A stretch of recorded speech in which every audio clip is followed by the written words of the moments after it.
नमस्कार पिले तुम मानक ओएस ओडिशा को स्वागत पिले चलित वर्ष आमर जो बही गुड़िक थिला पूर्व वर्ष से बही गुड़िक संपूर्ण रूपे बदली जाइए। ए वर्ष पिले नुआ बही सहित किछि पुराना विषय एवं किछि नुआ विषय देखा मिलिबो एवं एथिरे जो विषय गुड़िक रही पिले बहुत सुंदर भाव बुझाई तुमने बुझीपारे बहुत सहज हेबो। आस पिले देखा आमर गणित बहीटी किपरि रही। ए वर्ष जो बहीटी आसी आमर नुआ बहीटी से बहीटर नाम हूँ पिले गणित प्रकाश। पिले गणित प्रकाश बहीटर प्रथम जो फ्रंट पेजटी ये रही एवं तापर आमर रही भितर को गले सूचीपत्र। सूचीपत्र पिले आमर रही 7टी विषय। ये जो 7टी विषय पिले तुम देखुच प्रथम विषयटी नाम हूँ पिले वर्ग ओ घन। द्वितीय विषय नाम पिले हूँ धातर खेल। तृतीय विषय नाम पिले हूँ संख्यार कहानी। चतुर्थ विषय नाम पिले हूँ चतुर्भुज। पंचम अध्याय नाम पिले हूँ संख्या खेल। तापर पिले आमर रही षष्ठ अध्याय बांटिले बढ़े। सप्तम अध्याय पिले रही समानुपातिक जुक्ति 1। तो ठीक अच्छी पिले आमे आज गणितर प्रथम अध्याय जो रही वर्ग ओ घन से विषय टी आलोचना करवा है। पिले ये वर्ग कौन आमे पढ़ा बा बुझा एवं बुझिले आम जापर जे कौन रही से विषय आम कौन कर ना आमको बहुत कष्ट लगे भय आसो जे गणित पाठटा भारी कष्ट मत आसोनी एमती मन में भय आसो। जदि आम गणित टी भले बुझीजा ताले कौन प्रकार असुविधा रहा। देख पिले आमर जो वर्गघन विषय रही तार फास्ट पेजटी रही 1 नंबर जो विषय आरंभ होती लिखाई वर्ग घन किसी कहानी रही। तेज जहाँ होना कहीं आम पिले प्रथम जाना दरकार जे वर्ग ओ घन कहले तुम्हें कौन बुझ पिले आमर विषय ना जेहेतु रही वर्ग ओ घन तेणु प्रथम प्रश्न आसब ये वर्ग कहले कौन बुझ। पिले आम क्लास 7 रे सप्तम श्रेणी पढ़ी घात विषय गोटे थिला से देखते पिले ए गुणन ए माने पिले कौन होता ए रो स्क्वायर होता एक्स गुणन एक्स पिले कौन हम पिले एक्स रो स्क्वायर 2 गुणन 2 पिले पिले कौन हम 2 रो स्क्वायर। ये जो आम स्क्वायर पिले लिखुना तमाने कौन स्क्वायर अर्थ पिले जो संख्याटी देइछि आधार जहाँ अच्छी ताकू 2 थर ही लिखा। यदि घात था 3 तो आम 3 थर लिखि था अर्थात एठी 2टी 1 गुणा होती एठी पिले x को 2 थर गुणा जाइछि 2 को 2 थर गुणा जाइछि। तार माने आमे एथु जानिले वर्ग कहले पिले आमे कौन बुझीबा जे गोटे संख्या को सही संख्या सह आउ थरे गुणिबा आउ थरे पिले कौन करिबा गुणिबा गुणिले जहाँ मिलिबो सेटा पिले होची कौन जो देइथिला हमकु संख्याटी तार वर्ग। ता माने पिले जदि से आमु कहिबो 3 रो वर्ग निर्णय कर ते पिले आमे कौन करिबा 3 रो वर्ग माने पिले केते हबो 3 गुणन 3 जे समान चिन्ह पिले केते हबो 9 त माने 3 रो वर्ग पिले होची केते 9। यदि पिले पचारिबो 10 रो वर्ग केते पिले बहुत सहज 10 रो वर्ग माने 10 गुणन 10 समान चिन्ह 100 तामाने एठी मु कोन करूची वर्ग कहिले आमे या बुझिले जे जो संख्याटी देइची सेही संख्या सहित ताकू आउ थरे गुणी करी आमे लिखिबा हैला। पिले वर्ग कहिले कोन तुमे एथरे बुझी पारलो तो ठीक अछि। आस पिले आमे देखिबा आमे कि भली 1 रु 30 पर्यंत बा 30 टी संख्यार वर्ग आमे निर्णय करछंती जहा कि तुम बही रे पृष्ठा 4 रे तुमको कहिची लेखिबा पाई मु तुमटी करके देखै देइची तुम माने मध्य बहुत सहज रे गुणी गुणी गुणी गुणी लेखि पारिबो हैला। पिले आस देखिबा देख पिले 1 रो वर्ग माने 1 रो स्क्वायर जे 1 गुणन 1 जे 1 हैला 2 रो वर्ग पिले केते हबो 2 रो स्क्वायर 2 गुणन 2 जे होची 4 3 रो वर्ग 3 रो स्क्वायर अर्थ वर्ग 3 * 3 जे होची 9 4 रो वर्ग 4 गुणन 4 जे 16 5 रो वर्ग 5 रो स्क्वायर 5 गुणन 5 जे 25 6 रो वर्ग 6 रो स्क्वायर 6 गुणन 6 जे 36 7 रो वर्ग 7 रो स्क्वायर समान चिन्ह 7 गुणन 7 जे 49 देखो सही भली पिले 8 9 10 11 12 13 14 15 16 17 17 18 19 20 21 22 23 24 25 26 27 28 এইଭଳି କରି ପିଲେ ମୁଁ 30 ପର୍ଯ୍ୟନ୍ତ ସଂଖ୍ୟାର କ'ଣ କରିଛି ବର୍ଗ ନିର୍ଣ୍ଣୟ କରିକି ଲେଖି ଦିଆହେଇଛି। ତୁମମାନେ ମଧ୍ୟ ସେଇଭଳି ଯେକୌଣସି ସଂଖ୍ୟା ପଚାରୁ, ଯଦି ପିଲେ ପଚାରିବ 50ର ବର୍ଗ କେତେ, ପିଲେ କିଛି ନାହିଁ, 50ର ବର୍ଗ ଯେ ପିଲେ ହେଉଛି ଆମେ କ'ଣ କରିବା 50 ଗୁଣନ 50 ବାସ୍ 5 5 25 ଦୁଇଟା ଶୂନ ଏଠି ଅଛି ବାସ୍ ହେଇଗଲା। 50ରେ 50 ଗୁଣିଲେ ପିଲେ କେତେ ହେବ 2500। এইটা ପିଲେ ତାର ହେଉଛି କ'ଣ 50ର ବର୍ଗ ହେଲା। ପିଲେ ତୁମେ এইଭଳି କ'ଣ କରିବ ପିଲେ ବାହାର କରିପାରିବ, କିଛି ଅସୁବିଧା ନାହିଁ। ସେଇ ସଂଖ୍ୟା ସହିତ ସେଇ ସଂଖ୍ୟା ଗୁଣି ଯେଉଁ ଉତ୍ତରଟି ବାହାରୁଛି ସେଇଟା ପିଲେ ହେଉଛି କ'ଣ ତାର ବର୍ଗ। ନେକ୍ସଟ ପିଲେ ଆମର ପ୍ରଶ୍ନ ରହିଛି ନିମ୍ନ ପ୍ରକାରର ସଂରଚନାରୁ କ'ଣ ଲକ୍ଷ୍ୟ କରୁଛ। ଦେଖ ପିଲେ ଏଇଠି ଗୋଟେ ଆମକୁ ସଂରଚନା ଦେଇଛି, ସେଇ ସଂରଚନାରୁ ପିଲେ ତୁମେ କ'ଣ ଲକ୍ଷ୍ୟ କରୁଛ ମୋତେ କହିବ। ଦେଖ ପିଲେ 1ର ସ୍କୋୟାର ଯେ ପିଲେ କେତେ ଲେଖା ହେଇଛି 1, ଦେଖିଲ ପିଲେ 2ର ସ୍କୋୟାର ପିଲେ କେତେ ଲେଖା ହେଇଛି 4, ପିଲେ ଯଦି ଆମେ ଦେଖ 3ର ସ୍କୋୟାର ଯେ ପିଲେ କେତେ ଲେଖା ହେଇଛି 9 ଲେଖା ହେଇଛି, 4ର ସ୍କୋୟାର ଯେ ଲେଖା ହେଇଛି 16, 5ର ସ୍କୋୟାର 25, 6ର ସ୍କୋୟାର 36 ଯାହାକି ଆମେ ପୂର୍ବ ପେଜରେ ଆଲୋଚନା କରିସାରିଛନ୍ତି। ଗୋଟେ ଜିନିଷ ଆମକୁ ଲକ୍ଷ୍ୟ କରିବାର ଅଛି, କ'ଣ ପିଲେ ଲକ୍ଷ୍ୟ କରିବାର ଅଛି। ଦେଖ ପିଲେ ଏଠି 1ର ସ୍କୋୟାର ଏହାର ଏକକ ସ୍ଥାନରେ ପିଲେ କେତେ ଅଛି 1 ଅଛି କି ନାହିଁ ପିଲେ। ତାପରେ ପିଲେ ଦେଖ 11ର ସ୍କୋୟାର ଏହାର ଏକକ ସ୍ଥାନ ପିଲେ କେତେ ଅଛି 1 ଅଛି। 21ର ସ୍କୋୟାର ଏହାର ଏକକ ସ୍ଥାନ ପିଲେ କ'ଣ ଅଛି 1 ଅଛି। ସେଭଳି ପିଲେ 9ର ସ୍କୋୟାର ଏହାର ଏକକ ସ୍ଥାନ ପିଲେ କ'ଣ ଅଛି 1 ଅଛି। 19ର ସ୍କୋୟାର ଏକକ ସ୍ଥାନ ପିଲେ କ'ଣ ଅଛି 1 ଅଛି। 29ର ସ୍କୋୟାର ଏକକ ସ୍ଥାନ ପିଲେ କ'ଣ ଅଛି 1। ତାମାନେ ଏଇ ଯେଉଁ ଆମେ ଦେଖିଲେ 6ଟି ସଂଖ୍ୟା, ସେଇ 6ଟି ସଂଖ୍ୟାର ଏକକ ସ୍ଥାନରେ ପିଲେ ଆମେ କ'ଣ ଆସିଲା 1 ଆସିଛି। କ'ଣ ଆସିଛି ପିଲେ 1 ଆସିଛି। ଯଦି 2ର ସ୍କୋୟାରକୁ ଯିବା, 2ର ସ୍କୋୟାର ଦେଖ 4 ଏକକ ସ୍ଥାନରେ 4 ଅଛି। 12ର ସ୍କୋୟାର ଏକକ ସ୍ଥାନରେ ପିଲେ କେତେ ଅଛି 4। 22ର ସ୍କୋୟାର ଏକକ ସ୍ଥାନ ପିଲେ କେତେ ଅଛି 4। ଠିକ୍ ସେଇଭଳି ଆମେ ଯଦି 8ର ସ୍କୋୟାରକୁ ଯିବା, 18ର ସ୍କୋୟାରକୁ ଯିବା, 28ର ସ୍କୋୟାରକୁ ଯିବା, ସମସ୍ତ ଯେଉଁ 3ଟି ଯାକ ସଂଖ୍ୟାରେ ମଧ୍ୟ କ'ଣ ଅଛି ପିଲେ ଏକକ ସ୍ଥାନରେ କେତେ ଅଛି 4 ଅଛି।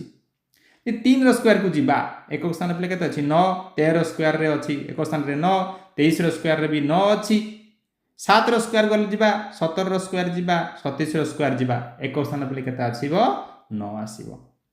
ସେଭଳି ପିଲେ 4ର ସ୍କୋୟାରକୁ ଯିବା, 14ର ସ୍କୋୟାରକୁ ଯିବା, 24ର ସ୍କୋୟାରକୁ ଯିବା, 6ର ସ୍କୋୟାର, 16ର ସ୍କୋୟାର, 26ର ସ୍କୋୟାର, ଏମାନଙ୍କର ମଧ୍ୟ ଏକକ ସ୍ଥାନ ପିଲେ କ'ଣ ଆସିଛି 6 ଆସିଛି। ପିଲେ କେତେ ଆସିଛି 6 ଆସିଛି, ହଁ କି ନା। ଠିକ୍ ସେଇଭଳି ଆମେ ଯଦି ଯିବା ପିଲେ 5ର ସ୍କୋୟାର, 15ର ସ୍କୋୟାର, 25ର ସ୍କୋୟାର, ଏକକ ସ୍ଥାନ ପିଲେ କ'ଣ ଆସିଛି 5 ଆସିଛି। କେତେ ପିଲେ ଆସିଛି 5। ଏଠି ପିଲେ ଦେଖ ପିଲେ 10, 20, 30 ଏମାନଙ୍କର ଏକକ ସ୍ଥାନ ପିଲେ କେତେ ଆସିଛି 0। ପିଲେ ଆମେ ଯେଉଁ ସଂରଚନା ଲକ୍ଷ୍ୟ କଲେ ଯେ ଏକ ଘରେ ପିଲେ କ'ଣ ଆସିପାରିଛି, ଯେତେବେଳେ ବର୍ଗ ନିର୍ଣ୍ଣୟ କରିଛନ୍ତି 1 ଆସିଛି, 4 ଆସିଛି, 5 ବି ଆସିଛି, 6 ବି ଆସିଛି, 9 ବି ଆସିଛି, 0 ବି ଆସିଛି। ମାନେ ଏଇ 6ଟି ଅଙ୍କ ବର୍ଗ ନିର୍ଣ୍ଣୟ କଲାବେଳେ ଆସିଅଛି। ତୁମେ ମଧ୍ୟ ବଡ଼ ବଡ଼ ସଂଖ୍ୟା ନେଇକି ଯଦି ପରୀକ୍ଷା କରିବ ନା, ତୁମେ ଦେଖିବ ପିଲେ ଏଇ 1, 4, 5, 6, 9, 0 ଭିତରୁ ଯେକୌଣସି ଗୋଟିଏ ଅଙ୍କ ଏକକ ଘରେ ଆସିବ। କେଉଁ ଘରେ ପିଲେ ଆସିବ ଏକକ ସ୍ଥାନରେ ପିଲେ କ'ଣ ହେବ ଆସିବ। କିନ୍ତୁ ଆମର ଯେଉଁ ସଂଖ୍ୟା ରହିଛି ଅନ୍ୟ ସଂଖ୍ୟା 2 ବି ଅଛି, ଗୋଟେ ଅଙ୍କ 2 ଅଛି। ତାପରେ ପିଲେ ଆମର ଆସିବ 3 ଅଛି, ଆଉ ଗୋଟେ ପିଲେ ଅଙ୍କ ଅଛି 7, ଆଉ ଗୋଟେ ପିଲେ 8। ଏଇ ଯେଉଁ 4ଟି ଅଙ୍କ ଦେଖୁଛ ପିଲେ କୌଣସି ସଂଖ୍ୟାର ହେଲା ପିଲେ ଏକକ ସ୍ଥାନରେ ଆସିବ ନାହିଁ। ଏକକ ସ୍ଥାନରେ ଏଇ ଯେଉଁ 4ଟି ଅଙ୍କ ପିଲେ କହିଲି ଏଇ 4ଟି ଅଙ୍କ ଆସିବ ନାହିଁ। ତାର କହିବାର କଥା ଯେ ବର୍ଗ ସଂଖ୍ୟାର ଏକ ପୂର୍ଣ୍ଣବର୍ଗ ସଂଖ୍ୟାର ଏକକ ସ୍ଥାନରେ କେବେ ହେଲେ 2, 3, 7, 8 ଏଇ 4ଟି ଅଙ୍କ ଆସିବ ନାହିଁ। ବୁଝିପାରିଲ ପିଲେ। ତାହେଲେ ଆମେ ଯଦି ଏଇ ଯେଉଁ ପିଲେ ଦେଖୁଛ, ଯଦି ପିଲେ ତୁମେ ଦେଖୁଛ ଯଦି କୌଣସି ସଂଖ୍ୟାର ଏକକ ସ୍ଥାନରେ 1 ଅଛି କିମ୍ବା 4 ଅଛି କିମ୍ବା 5 ଅଛି କିମ୍ବା 6 ଅଛି କିମ୍ବା 9 ଅଛି କିମ୍ବା 0 ଅଛି, ତେବେ ତୁମେ ଜାଣିବ ଏହା ଏକ ପୂର୍ଣ୍ଣବର୍ଗ ସଂଖ୍ୟା ହେବାର ସମ୍ଭାବନା ଅଛି।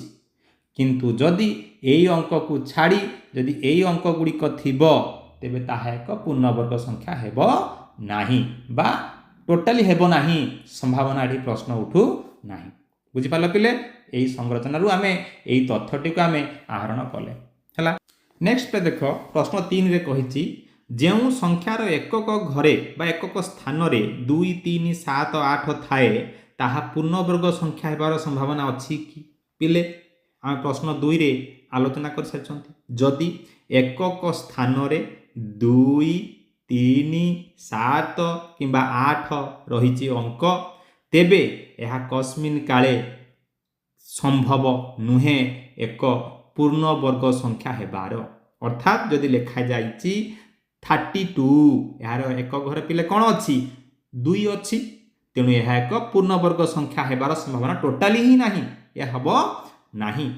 ଯଦି ପିଲେ ଲେଖାଯାଇଛି 63, ତାହା ମଧ୍ୟ ହେବ ନାହିଁ, କାରଣ ଏକକ ଘରେ 3 ଆସିଛି, ସମ୍ଭାବନା ନାହିଁ। ଯଦି ପିଲେ ଲେଖାଯାଇଛି 57, ତେବେ ବି ଏହା ହେବ ନାହିଁ, କାରଣ ଏକକ ଘରେ 7 ଆସିଛି। ଯଦି ପିଲେ ଲେଖାଯାଇଛି 18, ଏକ ଘରେ ପିଲେ କ'ଣ ଅଛି? 8, ତେବେ ବି ମଧ୍ୟ ଏହା ଏକ ପୂର୍ଣ୍ଣବର୍ଗ ସଂଖ୍ୟା ହେବାର ସମ୍ଭାବନା ନାହିଁ, ଟୋଟାଲି ଅସମ୍ଭବ। ପିଲେ ବୁଝିପାରିଲ? ଯଦି ଏକକ ସ୍ଥାନରେ 2 3 7 8 ଥାଏ ତେବେ ତାହା ଏକ ପୂର୍ଣ୍ଣବର୍ଗ ସଂଖ୍ୟା ହେବାର ସମ୍ଭାବନା ଆଦୌ ନାହିଁ, ଶୂନ।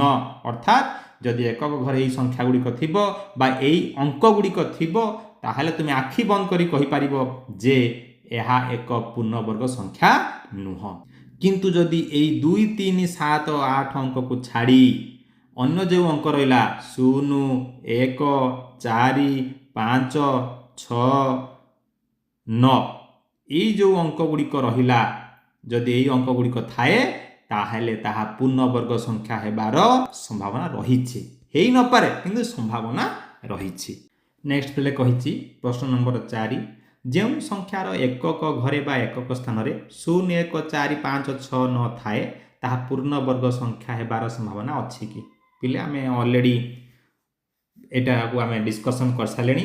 ଯଦି ଏକକ ଘରେ ବା ଏକକ ସ୍ଥାନରେ 0 ଅଛି କିମ୍ବା 1 ଅଛି କିମ୍ବା 4 ଅଛି କିମ୍ବା 6 ଅଛି କିମ୍ବା 9 ଅଛି, ଏହି 6ଟି ଅଙ୍କ ମଧ୍ୟରୁ ଯଦି କୌଣସି ଗୋଟିଏ ଅଙ୍କ ଥାଏ ତାହେଲେ ତାହା ଏକ ପୂର୍ଣ୍ଣବର୍ଗ ସଂଖ୍ୟା ହେବାର ସମ୍ଭାବନା ରହିଛି। ଆମେ ଗୋଟେ ଛୋଟିଆ ଉଦାହରଣଟେ ନେବା। ଯଦି ପିଲା ଆମେ ଲେଖିଲେ 16 ଲେଖିଲେ, ଦେଖ ପିଲେ 16ର ଏକ ଘରେ ପିଲେ କ'ଣ ଅଛି? 6 ଅଛି, ତେଣୁ ଏହା ଏକ ପୂର୍ଣ୍ଣବର୍ଗ ସଂଖ୍ୟା ହେବାର ସମ୍ଭାବନା ରହିଛି। ଯଦି ପିଲା ଆମେ 16କୁ ଆମେ ପରୀକ୍ଷା କରିବା, ଏହା ପିଲେ କ'ଣ ହେବ? 4ର ସ୍କୋୟାର ଅର୍ଥାତ୍ 4ର ବର୍ଗ ଯେ ହେଉଛି ପିଲେ କ'ଣ? 16, ତେଣୁ ସମ୍ଭବ ହେଲା କି ନାହିଁ? ହେଲା। ହଁ, ବେଳେବେଳେ ସମ୍ଭବ ହେଇନଥାଏ। ଯଦି ମୁଁ ଲେଖିଦେଇ ପିଲେ 26, ଏକ ଘରେ ତ 6 ପିଲେ ଅଛି, ତାହେଲେ ଏହା ଏକ ପୂର୍ଣ୍ଣବର୍ଗ ସଂଖ୍ୟା ହେବ କି? ନା, ହେବ ନାହିଁ, ସବୁବେଳେ ସମ୍ଭବ ନୁହେଁ। କିନ୍ତୁ 6 ଥିଲେ ପୂର୍ଣ୍ଣବର୍ଗ ସଂଖ୍ୟା ହେବାର ସମ୍ଭାବନା ରହିଛି। କେବଳ 6 ନୁହେଁ, 0 1 4 5 6 9, ଏହି 6ଟି ଅଙ୍କ ମଧ୍ୟରୁ ଯେକୌଣସି ଗୋଟିଏ ଅଙ୍କ ରହିଥିଲେ ତାହା ଏକ ପୂର୍ଣ୍ଣବର୍ଗ ସଂଖ୍ୟା ହେବାର ସମ୍ଭାବନା ରହିଛି। ଦେଖ ପିଲେ ପ୍ରଶ୍ନ ନମ୍ବର 5ରେ କହିଛି ଯେଉଁ ସଂଖ୍ୟାର ଏକକ ଘରେ ବା ସ୍ଥାନରେ 0 ଥାଏ ତାହାର ବର୍ଗର ଏକକ ସ୍ଥାନରେ କେଉଁ ସଂଖ୍ୟା ଆସିଥାଏ? ପିଲେ ବହୁତ ସହଜ। ଆମେ ଛୋଟିଆ ପରୀକ୍ଷାଟେ କରିବା, ତାପରେ ଆମେ ଜାଣିପାରିବା ଉତ୍ତର କ'ଣ ହୋଇପାରିବ। ମନେକର ଗୋଟେ ସଂଖ୍ୟା ହେଉଛି 10, ପିଲେ 10ର ବର୍ଗ ନିର୍ଣ୍ଣୟ କରିବା। ତାମାନେ ପିଲେ କ'ଣ? 10 ଗୁଣନ 10, 10ର ପିଲେ 10 ଗୁଣିଲେ କେତେ ପିଲେ ହେବ? 100 ହେବ ବା 100 ହେବ। ପିଲେ ସେଇଭଳି ଯଦି ଆମେ 20 ନେବା ତାହେଲେ ପିଲେ କ'ଣ ହେବ? 20ର ସ୍କୋୟାର ନେବା। 20ର ସ୍କୋୟାର ଯେ ପିଲେ କେତେ? 20 ଗୁଣନ 20 ଯେ ପିଲେ କେତେ ହେଉଛି?